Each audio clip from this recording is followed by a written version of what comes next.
tumura rageessee kunoo yeroon tiyyaa asittiin dhaabbadhaa ni gama qiyyaa rabbinaa kadhadhaa yaabboleeyyan qiyyaa dhiifama naa godhaa dogoggora qiyyaa arraab sagantaan koo asitti dha. Isa ustaazota habaq alaa diinii babal isaa ilmii sheeka qottanii nama diin islaamiif ganamaa galgala of kannee barsiisu Sheekh Adam Tuulaa.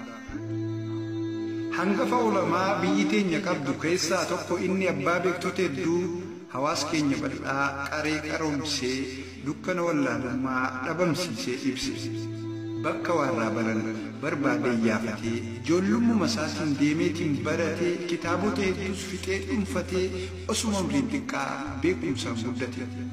Sambooda qubateet majlisa gaddaabee beekumsa isaa uummataaf laachuu jalqabe yeroo gabaabdutti majlisnis guddatee namni fagoof dhihoo irraa dhufee guute. Barii hamma dhihaa yeroo isaa kennee guyyaa guutuu barsiisaa oola soon hifanne namnichi eebbifame tokko lamaa miti Sheekh Adam jechuun kuusaa beekumsaati. Aqiidaa qulqulluun biyya teenya xaharee bid'aa balleessee tawhiida kunkuree iddoo hamtuu irraa akka fageessinu nu godhan sheekni akka waa hubannu. Bakka irraa waraabbatanii ilmii adda addaa Qur'aanaa fi hadiisa seenaalee gurguddaa yuunivarsiitii Islaamaatii oomishaa sheekanii kumaatamaa kanachi gabbahan bilchaatanii kumaatamaa kanachi eebbifaman baratanii. Eega barsiisuu eegalee hanga ammaa yoo xiqqaate ni ta'a waggaa 60 arras hin dadhabne Sheekh Adam Tuulaa jajjabaa cimaadha dargaggeessa caalaadha. Dubbii namni dubbatu tanii anis dhagee mee sinittan himaa waan gurra na bu'e ajaa'iba jetta atis raajeffattee waa'een sheekaasiif gala hoggas hubattee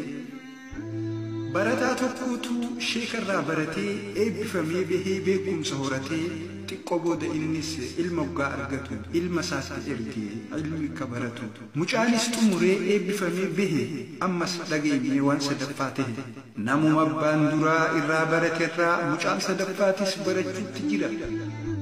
Akaakuu fi abbaa ilma barsiisuunsaa waggaa dheeraa diiniif ifkannuusaa ibsa.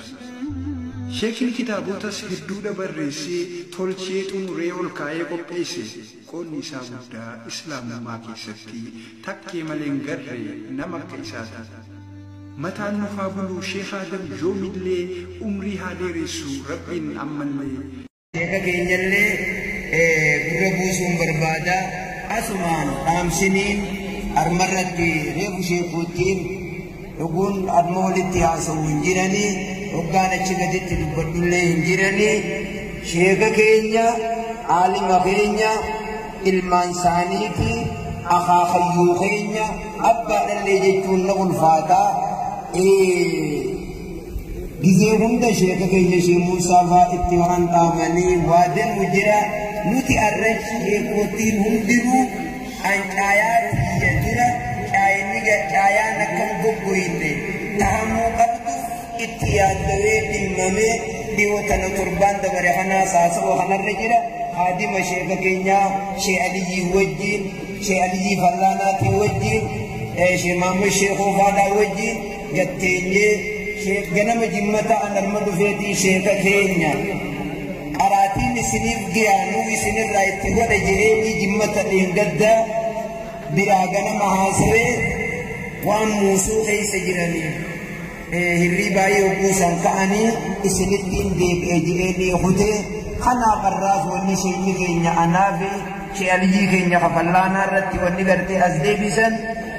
sheekni nudhaamaa oola kanaa caayaa kana nama isaan jala gartee ture haamata fudhawee bakka kana ture jira nama gartee fanni adda addaarraa qooda qabuu jira kana itti waltaalee mari'annee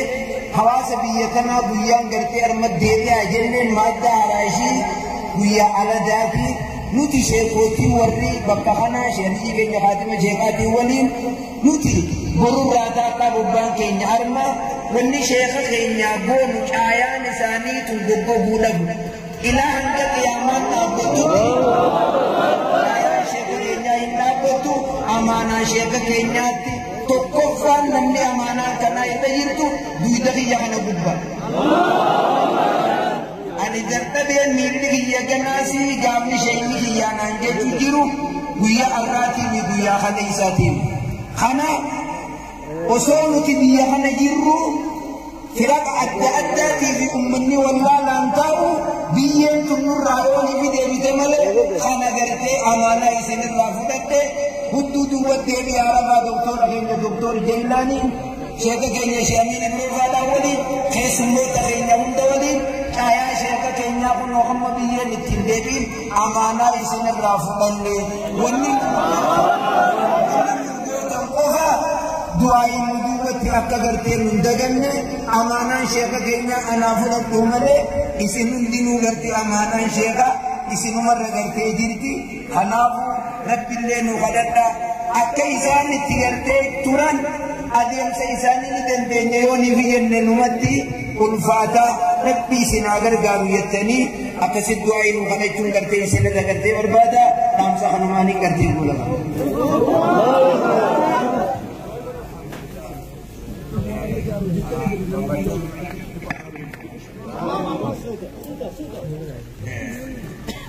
Usman wajib juga.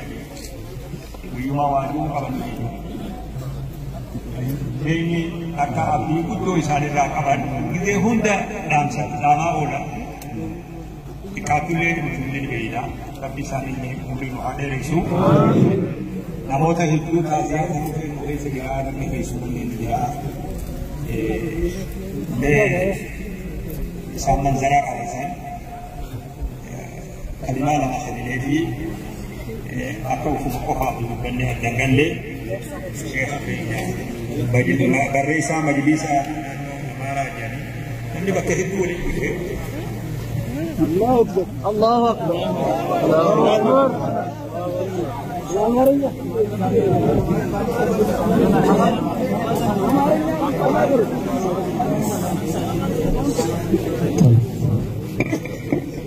السلام عليكم ورحمة الله وبركاته. وعليكم السلام ورحمة الله وبركاته. في الحقيقة الشيخ آدم لا حرر حزب المتسايفون لإثيوبيا مسلمة بكالاي تلك إلى قلوب النهيرود ይህም ደግሞ አማናት العلم ነው ይህም علم የኢትዮጵያ ሙስሊም አጠቃላይ ተሸክሞ ይዘውት የነበረውን ፈለግ ተከትሎ መሄድ ግዴታ አድርገውበታል እና እንደ አማራ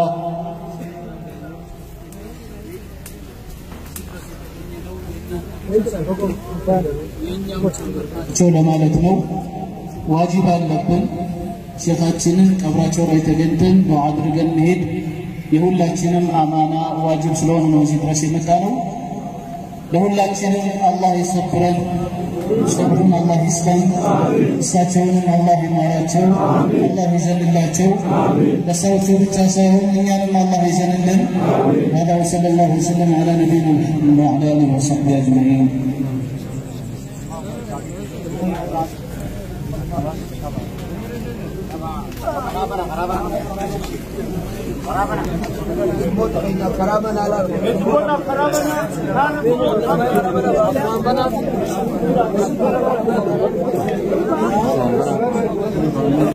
Agada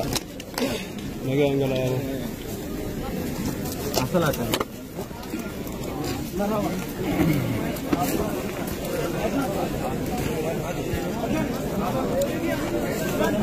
yo